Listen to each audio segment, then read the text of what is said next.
No longer am I mourning when I wake. No more wakes for my morning. Good day, my beautiful people. Let's conversate.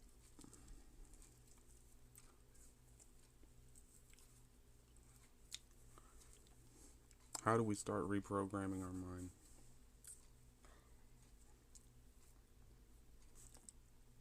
Start unprogramming our mind. First off, one big trick that I have found through a neurologist, a very depthy and well-versed person. You should look him up if you're interested in this type of thing. Joe Dispenza. The trick is whenever you meditate or you just close your eyes, just step into your mind, step into your universe inside your mind, and pick something that you know of this physical realm. Hone in on it and erase it. Erase it from existence, just for this moment. Attempt to forget everything that you know. Put your pride, put your ego, put everything that you think you know in a little temporary suitcase, like you're going somewhere for a second. It'll be there when you get back. So let's erase that. And we're going to zoom out. And as we zoom out, imagine you're on a navigation Google map for your fucking mind, man. We're going to Google map for your mind. We're going to zoom out, and as you see the things that you are familiar with in this physical realm, you're going to erase it. Continue to zoom out and erase everything, and I mean everything, all the way down to the galaxies, the planets, all disappears. And then what do you have at that point? You are left with nothing. There is nothing. As are you. You are nothing. And the universe is nothing. Therefore, the only thing that can exist is between you, your thoughts, your beliefs, and the source. This is where you begin to co-create with the universe. This is a good thing to practice, because what it comes down to is we are so held back and restrained by almost everything that we've been taught. It's been taught to detach us from this magnetic field, this frequency, these things that we carry naturally in our body. We are pulled from it from the moment that we hit this planet. So you have to detach yourself from everything that you think you know and everything that you've learned here.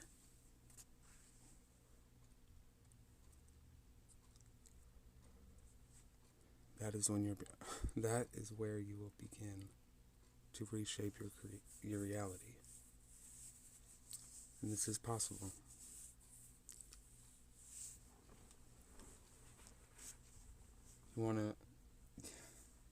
Do you struggle? Do you want to be kinder to people? Do you want to not be so angry? Something I like to practice. And, you can still get frustrated with things. That's perfectly reasonable. But something that I like to practice since I was a kid, and this is something that I've done since I was a damn child. It's an RPG, in my head. I play a role-playing game. Before I do something that may affect someone else,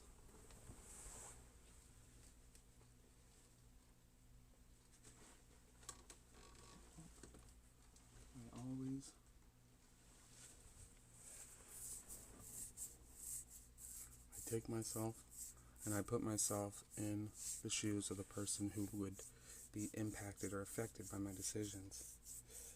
And I ask myself, how would I feel if something like this happened to me? And, you know, it really makes you take a step back and consider others' feelings.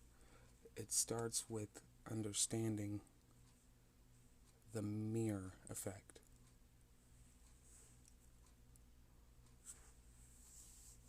What you think and how you see yourself, how you talk to yourself, will be reflected into the world, as will that reflect from the world back to you. The as above, so below, as in, so without. You've seen those pictures where it's a picture and picture and picture and picture and picture, like a nesting doll idea. It's what your conscious does whenever you start to create this thought process. And it can be empowering, or it can be a endless pit of self-sabotage. Okay? So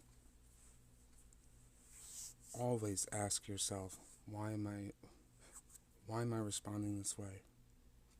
Is there something more than what they did? Is it something in me that makes me want to feel this way, or am I projecting my feelings back into the world? Address those feelings. So in that same understanding, use that idea of the role-playing game to consider that even when people are being rude to you, you are one with the source. The source is you. What you reflect is what you project, and what you project is what you will reflect. Okay? What will be reflected. So even when the world is cruel, even when someone is being completely ugly to you for no reason, I think most every single one of us can relate to a situation like that, where we have just been so ugly and beyond reasoning, So when you look at that person, you are able to see yourself in that person. So if you can do that, you begin to love and appreciate. It's part of you becoming the observer, and you will respond accordingly the way that you wish you would have been handled or responded to in one of your worst times, when you really needed that. And this is baby steps towards creating a better world, because you just needed somebody to show you differently as well at that time. Small, random acts of kindness, they say. And that person will see them in you. And there will just be a subtle appreciation that the world could have for each other when we all start to think like this. So you don't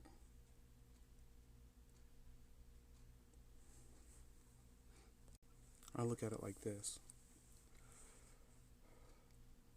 I love giving everyone an equal opportunity to either disappoint me or surprise me, I have been disappointed so many times in attempts where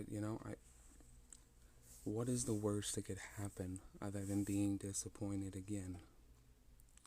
That's worst case scenario. Best case scenario? Not only did you surprise yourself and find out that there is other people who are just waiting for that, you plant the seed in someone else's mind of surprise. Like you give that back to them. They're acting out because what they've been programmed to think is going to happen. They think the world looks like that. So even if it isn't till years, it may be time later, but they will remember that, because that moment is going to shock them down to their core. And you're going to make a deep impact. And that is the goal of life. To connect. To leave something better on this planet than when you came into it. Be patient with yourself. So be patient with them. Let's co-create something more beautiful.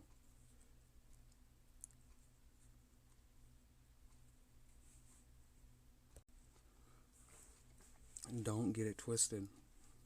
There is a fine line between the ego and your humble self. Everybody automatically thinks the ego is being arrogant. You know, it can also be that voice in your head just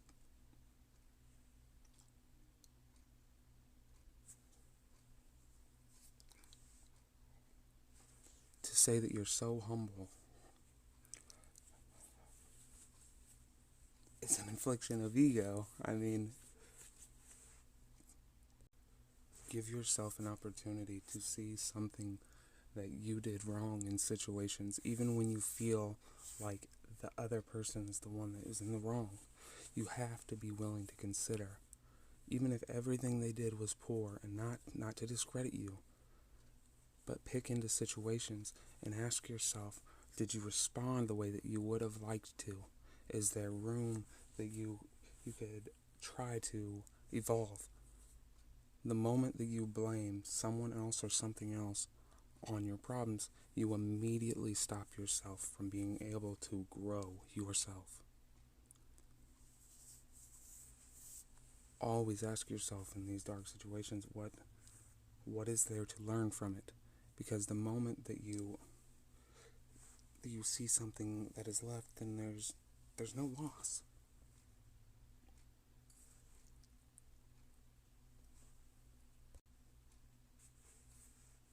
Tell yourself that if you can't find the example, set the example. Because you love yourself, you're going to choose to love the world. You're going to choose to love every part of somebody else, because that is a reflection and a piece of you. Understand that. Be patient. Be kind.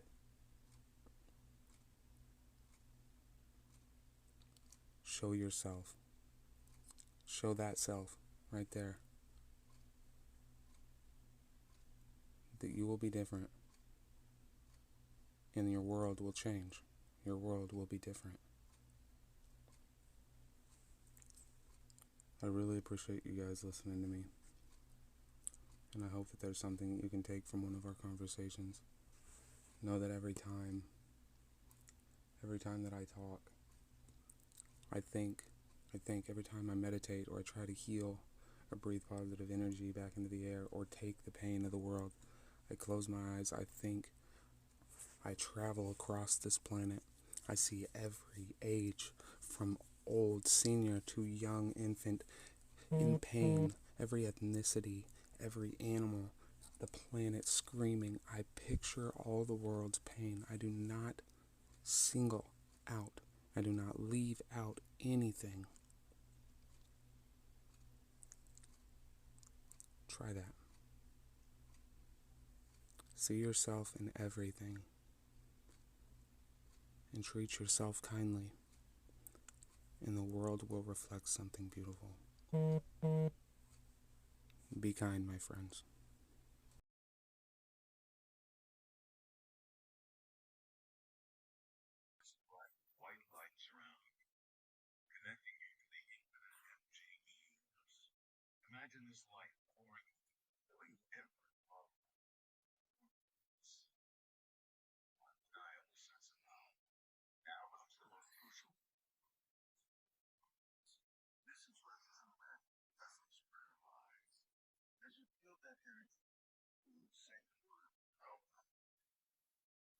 I am one with the thought. I am one with the source. The universe flows through me. All that I need is already mine. Declare it. Let it resonate.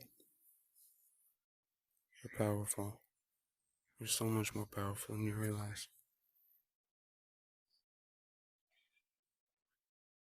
You've already manifested so much. There's things that have gone wrong. There's people that have done you wrong. But there is positivity to be found. And without the negative, you'll never see the big picture. So, love yourself. It's okay. Take a deep breath in. Hold. Release. I'll say it again. I am one with the source.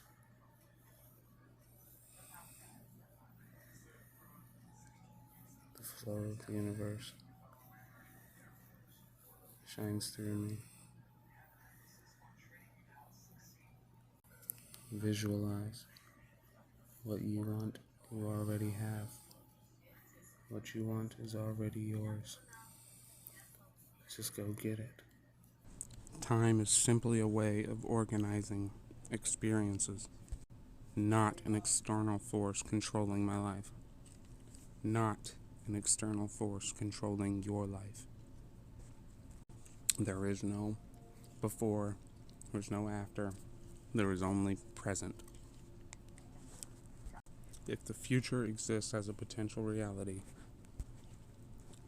you can align your thoughts, emotions, and actions to access that version of reality in which you desire.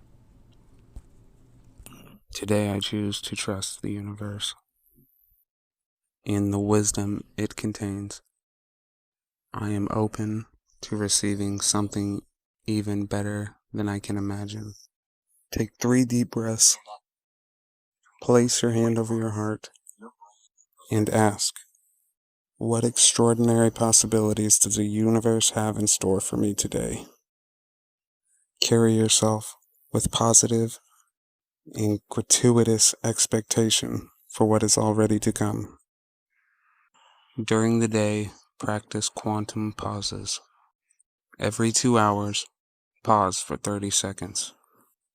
Take a deep breath and allow yourself to reconnect with the field of possibilities. Yahuwah, Pranayama, Kundalini, Reiki, God, God, the gift of divine, Source, the God Source. I am, I, as an intent, A, action, and M, manifesting, manifestation. This is critical. Practice daily 2-minute breath exercises. This is something that military and multiple practices use. Imagine your breath as a bridge or an anchor.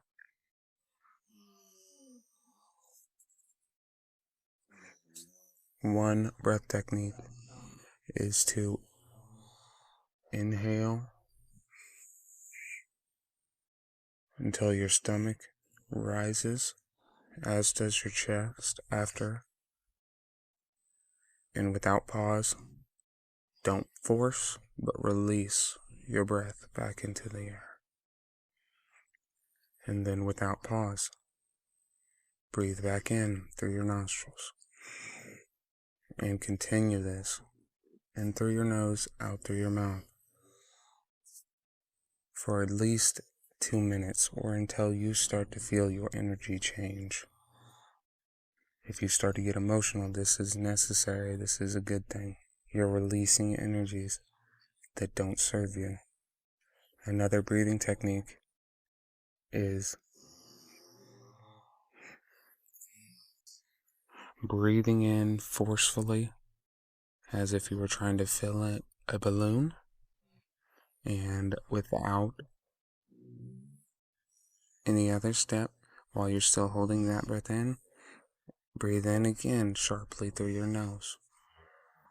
So 2 breaths in, and then immediately without pause, forcefully breathe it back out.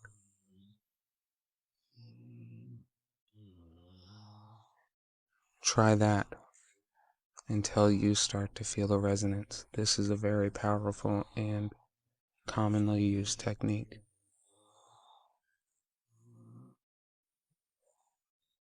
You are going to feel tingling in your fingers, resonance. These are good things. That's energy.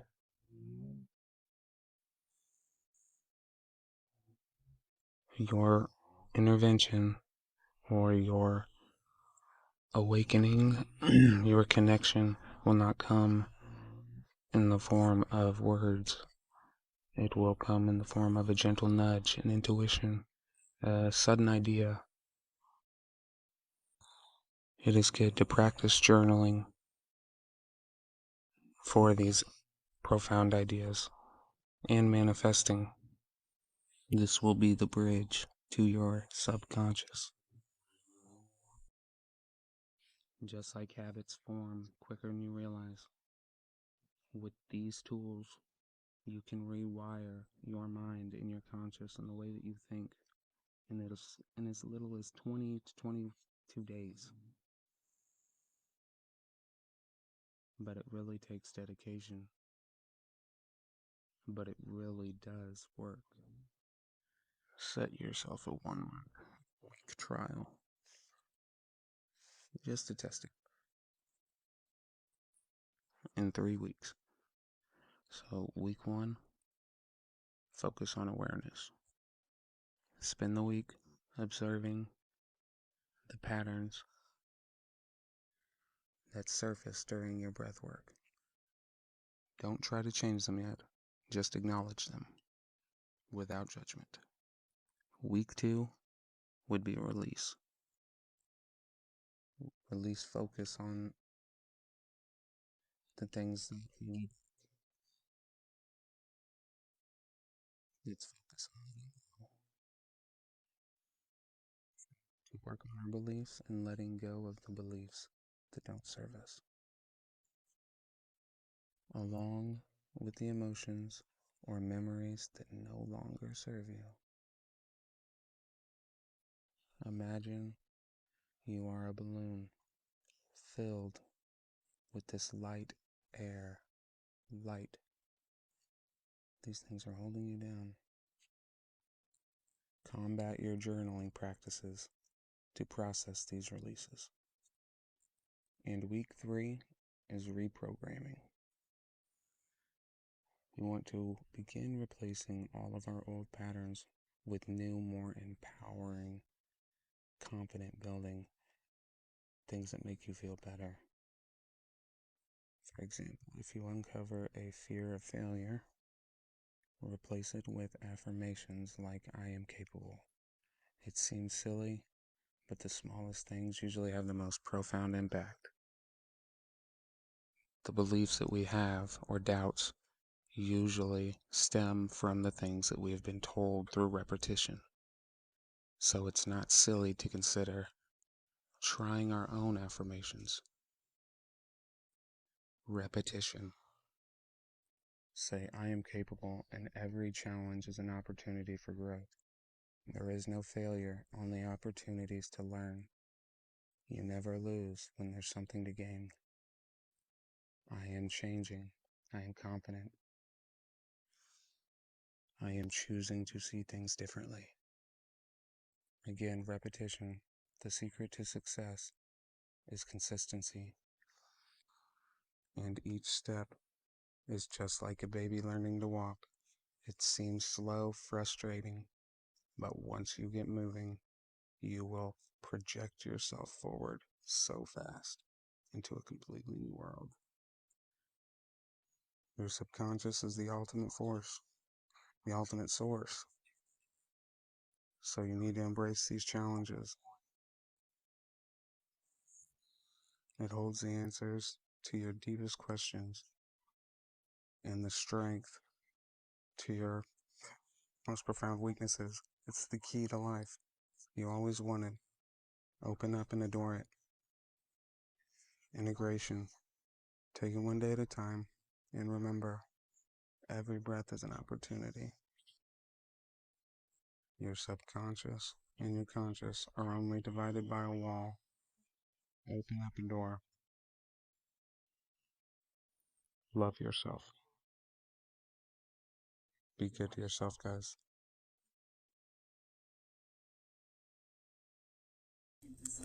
Through synchronization, synchronizing brainwaves as a collective will have cause and effect on reality.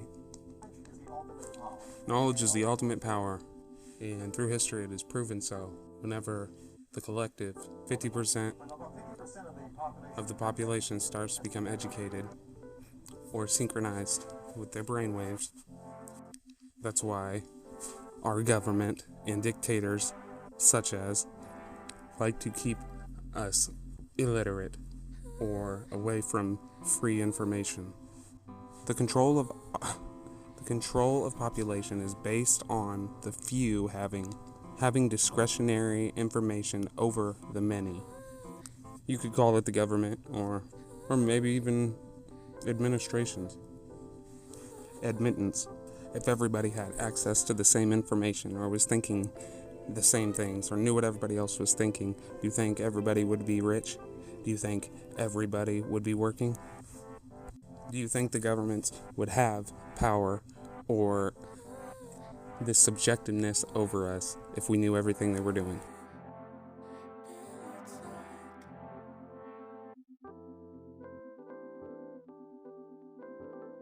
I think not. We are all connected. We are all conversed within the Earth's magnetic field. Over 7 billion conductive brains, all working, sharing this feeling, this idea. This field contains enough energy to hold and store the experience of every human being that has ever lived. It's an easy calculation if you just think about it. Everyone who has ever existed, energy existing within the Earth's magnetic field. That really makes sense. And there is plenty left over. They've found, through the application of specific patterns of complex magnetic fields over the right hemisphere in most healthy right-handed people, result in experience of another consciousness. Your brain generates an order of about a picotesla, which is about a trillionth of a Tesla, which is weaker than the Earth's magnetic field, but such convergence produces the conditions of global resonance and the possibility of a human hologram.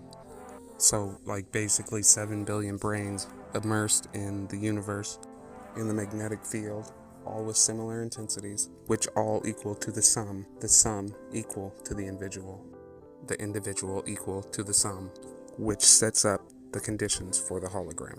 Calculations say that in the time it takes for one brain acquired to infuse with all other brains on this planet would take of 10 minutes, and it would occur primarily during dream altered state.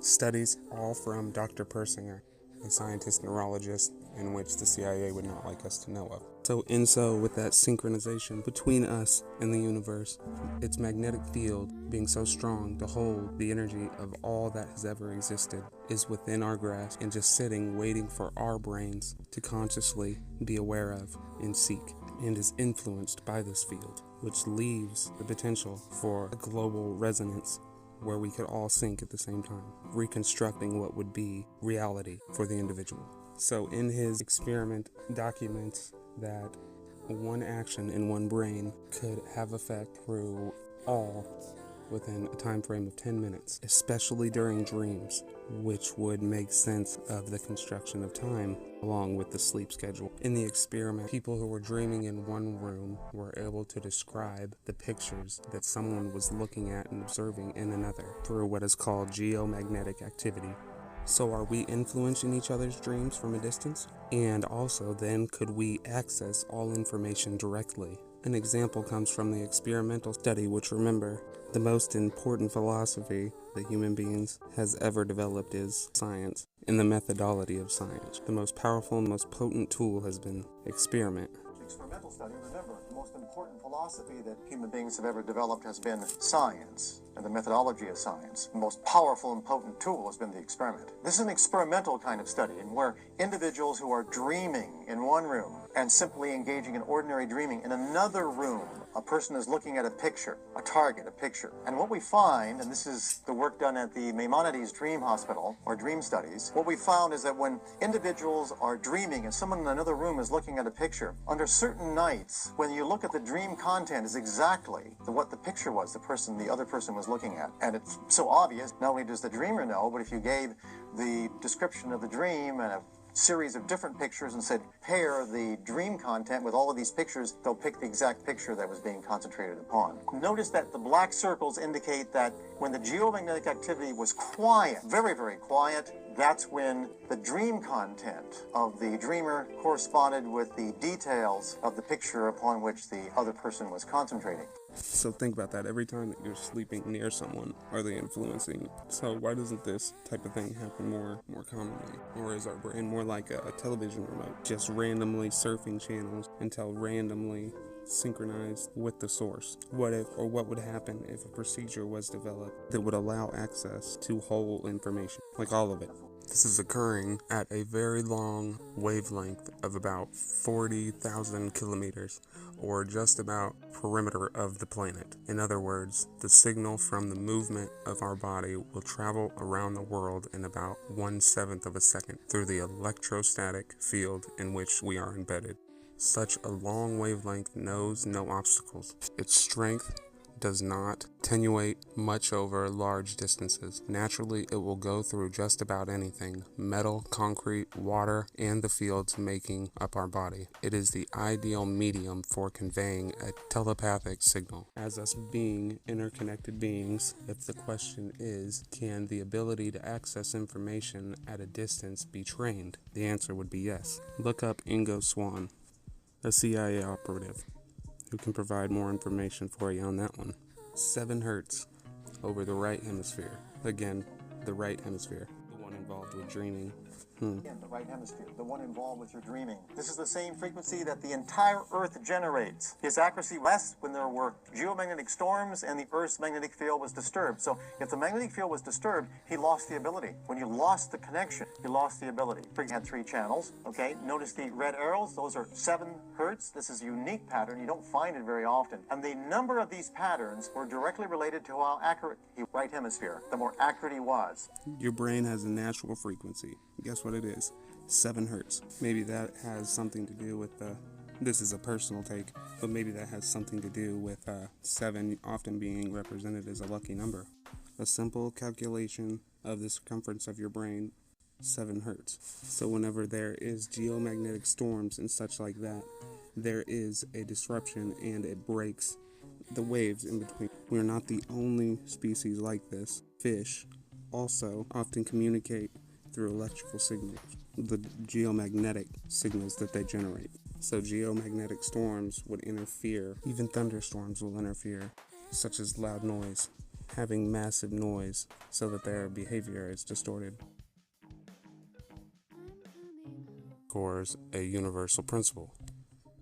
Connectivity in nature is governed by electromagnetic forces, whether in humans or marine life. Might be why they don't want us to communicate. So remember that subtle yet powerful influence these natural patterns have. Even minimal interactions, such as a flash of light, can synchronize separate human brains when they have shared the same magnetic information. So this would deepen our idea of human connectivity. It really should challenge us to rethink and assess how we perceive influence and how we receive interaction from a distance. At a distance. But the effect extends experience. If both people separated by distance share the same configuration of magnetic field, a light flash, just a light flash, to one person affects the brain activity of the other sitting in the dark in another room. So what we found is that we can connect it to actual light, all right? The photon emission energy from the brain while a person is sitting in the dark is about 10,000 times less than the stars on a cloudy night, but we can measure it with photomultiplier tubes. However, it's 100 times more intense than the energy from the cosmic rays that pervade the universe. Now, I know you're thinking that this is really, really weak, but let me do an experiment real quick, okay? Effectively, you're listening to me right now, and the sounds you're hearing are in the order of about a millipascal in terms of pressure. That's what you're listening. About 40 to 50 decibel, a millipascal. And presumably you're listening to it. Right now, above you, there's over 100 kilopascals of pressure. 1 billion times more pressure on your body right now than the pressure associated with me talking with you and you listening. Can you hear the atmosphere? It's 1 billion times more. Of course you can. It's not the intensity. It's the pattern. The pattern is the critical thing. So never underestimate the importance of the pattern.